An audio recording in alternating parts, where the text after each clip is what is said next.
What you have to know is that physical activity or exercise can improve your health and reduce the risk of developing several diseases like type 2 diabetes, cancer, and cardiovascular disease. Physical activity and exercise can have immediate and long-term health benefits. Most importantly, regular activity can improve your quality of life. And to reach that goal and stay motivated all the time, many people are using a fitness app. Because many apps provide online communities, virtual challenges, and push notifications reminding the user to keep it up and that you're doing great. Some apps also have the option to earn badges for accomplishing your goals.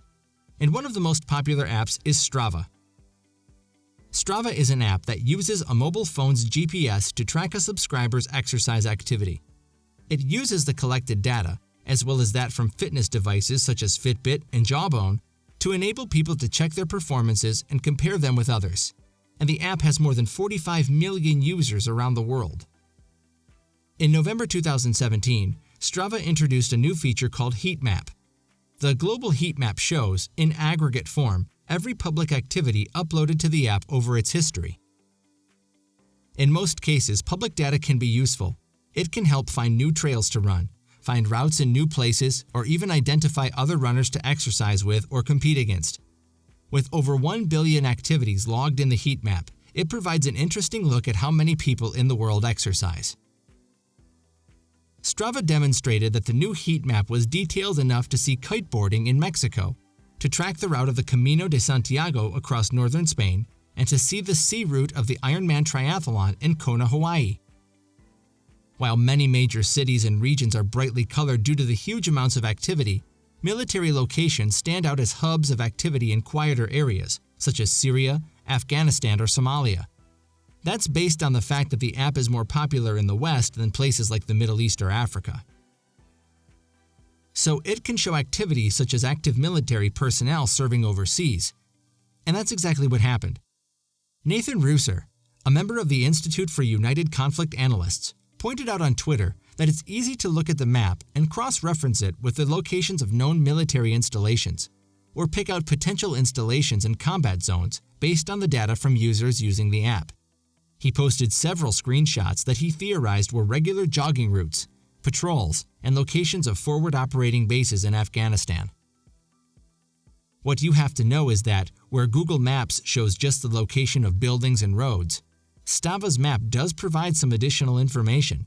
It reveals how people are moving along these areas and how frequently, and that information can be extremely sensitive.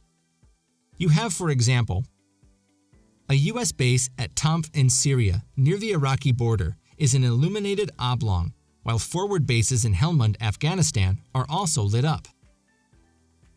A map of Homey Airport, Nevada, the U.S. Air Force base commonly known as Area 51, records a lone cyclist taking a ride from the base along the west edge of Groom Lake, marked on the heat map by a thin red line. One image shows the perimeter of the main Russian base in Syria, Memem, and possible patrol routes. RAF Mount Pleasant in the Falkland Islands is lit up brightly on the heat map, reflecting the exercise regimes of the 1,000 British personnel there, as are nearby Lake Macfie and Gull Island Pond, apparently popular swimming spots. North Korean and South Korean soldiers with Fitbits jogging in front of each other on both sides of the DMZ. In Djibouti's Shabelle Airport, used as a staging ground for U.S. Air Force drones, 3 runners have completed a 7-kilometer loop of the runway, 2 in December 2014, and 1 2 years later in August 2016. At least one of them is no longer based there. Their running profile shows they were transferred to an airbase in Germany in 2016. The Strava example shows that the United States may be at greater risk, with its relatively large footprint involving troops, intelligence personnel, diplomats, and contractors deployed overseas in sensitive areas or conflict zones. So they put in place some privacy policies for the troops after the Strava revelations.